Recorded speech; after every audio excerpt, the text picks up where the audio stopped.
ingin mempresentasikan hasil diskusi kami. Perkenalkan, nama saya Yulia Pradila. Saya Suci Sumani Siregar. Saya Wibisono. Saya Taufik Fadli. Saya Rizky Fadila. Apa yang Anda pikirkan setelah mengamati gambar tersebut? Buatlah beberapa pertanyaan dan diskusikan dengan teman kelompok. Pada gambar 1, kenapa kerumunan itu berdesak-desakan di kereta api? Pada gambar 2, kegiatan apa yang dilakukan sekumpulan orang itu? Jawab gambar 1, karena mereka mengutamakan kepentingan pribadi di atas kepentingan umum.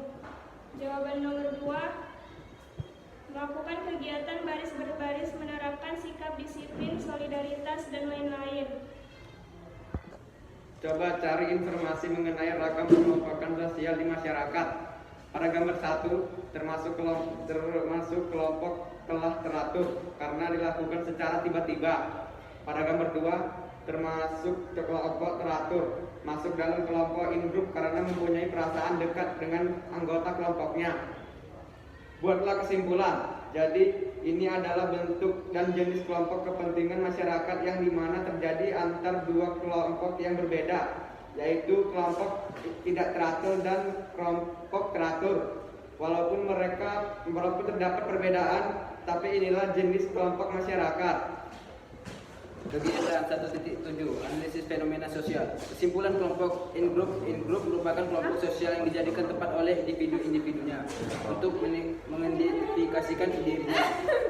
Kesimpulan, kelompok on-group merupakan kelompok sosial yang oleh individunya diartikan sebagai lawan in-group.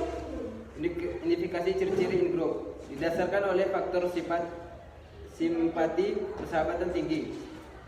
Identifikasi ciri-ciri out-group selalu dikandai oleh sifat kelainan yang berwujud antagonisme dan antipati. Kegiatan 1.6, kegiatan analisis gambar.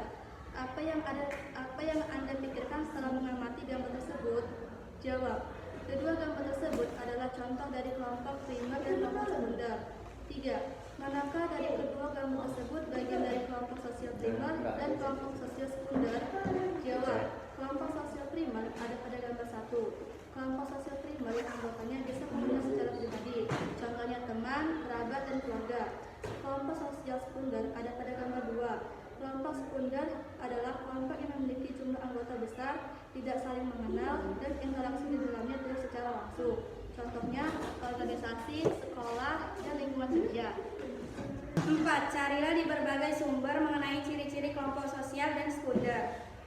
Ciri-ciri kelompok primer ialah interaksi sosial yang intim, lebih mengarah pada kasih sayang, kedekatan, dan keakraban. Ciri kelompok sekunder ialah kedekatan personal, tidak diperhitungkan, komunikasi yang dibangun bersifat sementara. 5. Lakukanlah identifikasi mengenai faktor-faktor yang memungkinkan hubungan manusia dalam kelompok yang berlangsung akrab. 1. Faktor kedekatan. 2. Faktor kesamaan. 3. Faktor pendorong. Identifikasi faktor yang menyebabkan terbentuknya kelompok sekunder. 1. Terdapat faktor pengikat. Umumnya hal ini adalah adanya tujuan bersama. 2. Adanya kedekatan. Hal ini bersifat geografis atau juga bersifat kekerabatan. Sekian presentasi dari kami ucapkan wabillahi taufiq wal hidayah. Wassalamualaikum